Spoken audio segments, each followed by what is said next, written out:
முத்துக்குமரன் இப்போ ராயனியும் ராணவியும் கூப்பிட்டு வச்சு ஒரு ரூமில் வச்சு பேசுகிறாரு. பேசும்போது என்ன சொல்கிறாரு அப்படின்னா, இங்கே பாரு, விஷால் அவன் பொம்மையை தடுக்கிறான்னா அது அவனோட கேம், ஜெஃப்ரியை வந்துட்டு நீ ராணவ் தடுத்தான்னா அது ராணவோட கேம், ராணவை ராயன் தடுத்தான்னா அது ராயனோட கேம். ஸோ இது எல்லாம் ஒருத்தரோட கேம், இது எல்லாம் முடிஞ்சிருச்சு, இது எதுவுமே பிரச்சனை இல்லை. இது எல்லாத்தையும் நம்ம பார்க்குற மாதிரி மக்கள் பார்த்துக்கிட்டு இருப்பாங்க. மக்களுக்கு இதில் யாரை பிடிச்சிருக்கோ அவங்கள வச்சுருப்பாங்க, இல்லாதவங்கள வெளியே அனுப்பிச்சிருவாங்க. இதுதான். ஆனால் நாங்கள் உங்களுக்கு என்ன சொல்கிறோன்னா, நீங்கள் அடிக்கும்போது கொஞ்சம் அக்ரெசிவாகி போய் ஏதாவது பிரச்சனை ஆகிடக்கூடாதுன்னு உங்களை நாங்கள் எச்சரிக்கிறோம். உதாரணத்துக்கு இப்போ ராயன் ராணவ அடிக்கும்போது அவன் ராணவ ஓங்கி அடிச்சிருந்தான்னா நான் தடுத்துட்டேன். தடுக்கலைன்னா அவன் மூக்கை இவன் உடைக்கிறதோ இவன் மூக்கை உடைச்சி அவனுக்கு ரத்தம் வரதோ நடந்திருந்தால் அது பெரிய விபரீதமாக இருக்கும் அப்படின்னு சொல்லிட்டு, அது வந்திருந்தால் ரெட் கார்டு கிடச்சிருக்கும் அப்படின்னு சொல்லிட்டு முத்துக்குமரன் சொல்கிறார். உடனே ராயன் அப்படிலாம் எதுவும் நடக்காதுன்னு.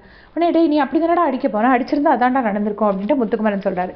உடனே ராயன் இல்லை அது அப்படி சொல்ல வேண்டாம், நீங்கள் ஏதாவது தப்பு நடந்திருந்தால் எதுவும் விபரீதம் நடக்காமல் நீங்கள் விளையாடுங்க அப்படின்னு மட்டும் நீங்கள் சொன்னால் போதும் அப்படின்னு சொல்கிறார்.